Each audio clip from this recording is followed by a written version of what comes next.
Hello, Plant Fam. Thank you for joining me for this week's plant chat. My name is Katie, your plant lady, and I have been for the past 7 years. I look forward to showing you a few different plants tonight that I have pulled out for one of my previous lives, talking about some expos that I will be at. Excuse me. So I do want to start off by showing you something different than plants, which would be some pottery for plants. These are some of my pots that came out of the kiln recently. I love the crazing on this one. I don't know if you can really see in the light, the crackling. I do make all of my pots with drainage holes because that is very important, and I put a lot of them because airflow is vital to our plants. Excuse me. I do have dried flowers in this one. I'm sorry. Now you know my secrets.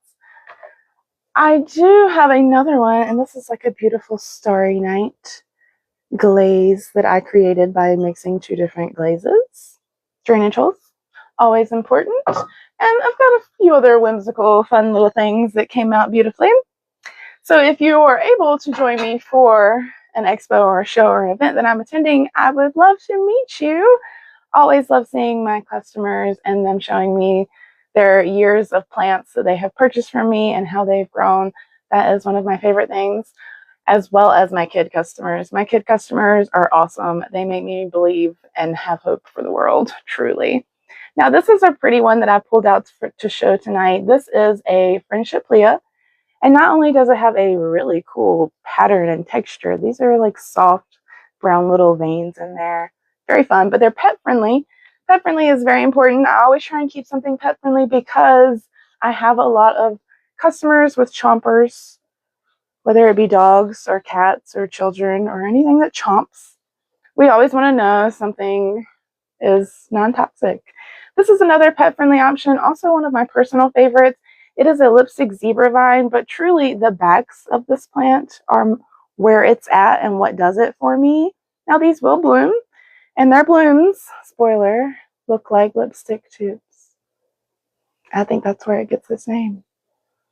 Very intricate pattern on these leaves. Quite easy to grow as well, and they vine out, which is very rewarding. In the spirit of the pots that I was showing you earlier, I'll show you my little pot head. Now this one's stuck to the kiln, but it does have drainage in there and it will still drain out and trickle. But I've got some lovely variegated string of hearts propped into this one. Now will be, if you're in North Carolina and can make it out to Raleigh, March 6th through 8th, we're having the expo at the fairgrounds. This is a beautiful strawberry shake philodendron. Look at that new leaf. It's just so pretty. The bangs.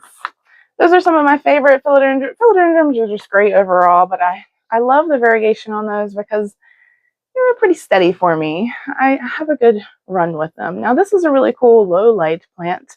If low light is all that you can muster up, do buy some grow lights. They're cheaper than ever now. But this is an umbrella tree, always an easy classic and staple. I do have some strawberry begonias. So if you are into string of things, but they just aren't into you, definitely try a strawberry begonia because they are prolific. All these little babies, you can just pop them right over some soil and they root in easily.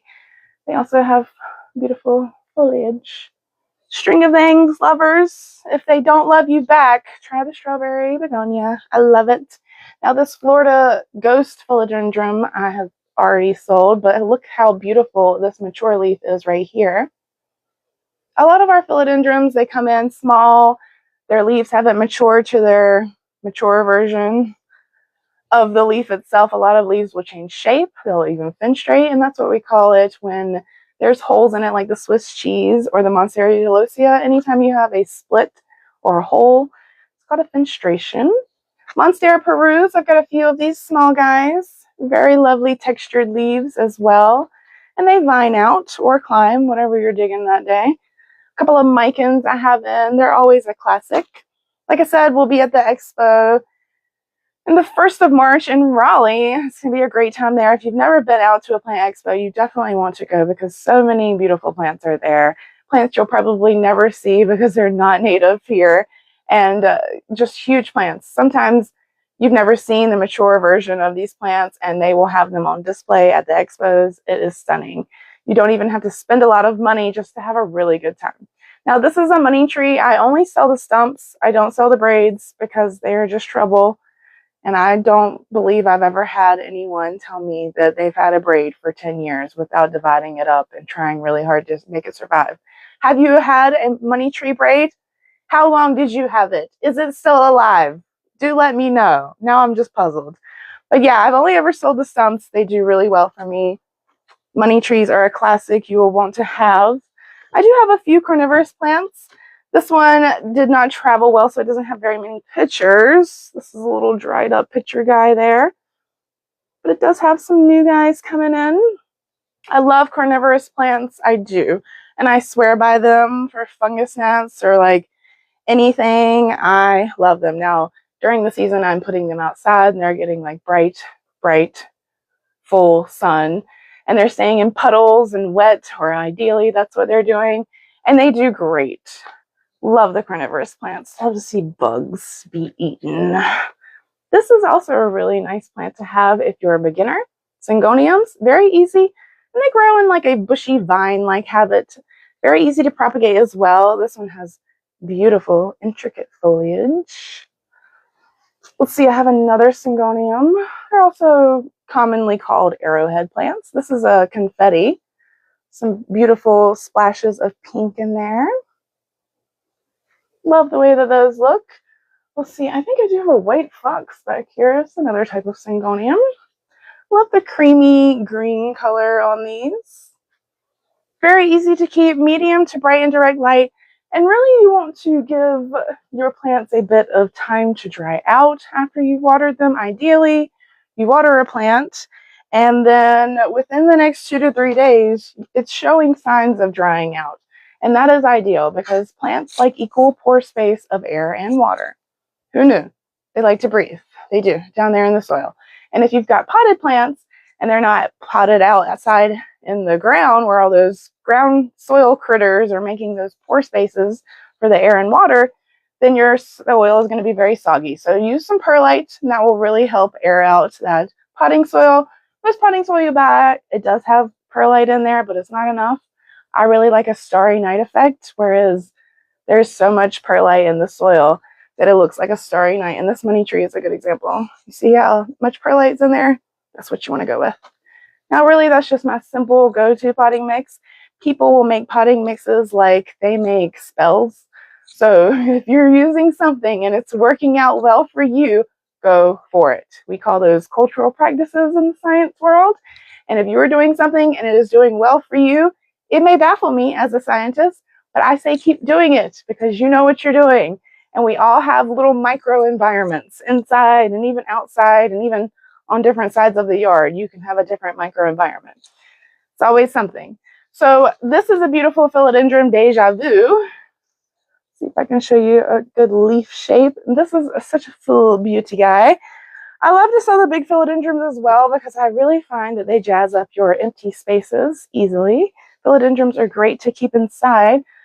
This guy hanging down here that I wanted to show you guys because earlier I had a ladybug crawling on it. I do use, oh, it's still in here.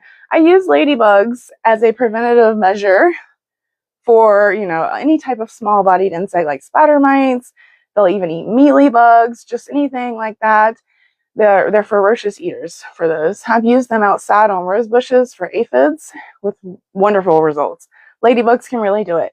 So I've got some ladybugs in my office just as a preventative measure. You want to stay ahead of those infestations. And the only way to do that is to keep a lookout on your plants. Don't get carried away with the pesticides and the granules that can really invite an environment for spider mites. But going back to earlier when I said you really want to let your plants dry out a little bit before rewatering, that can also create a good environment for spider mites. So you just want to keep it in that happy medium of like not too wet where you're getting fungus gnats and not too dry where you're getting spider mites. It's a science, it really is. So when I released the ladybugs, I did have a person ask me what happens if I don't have any bugs for them to eat. Well, that's a good thing for me, but obviously not for the ladybugs.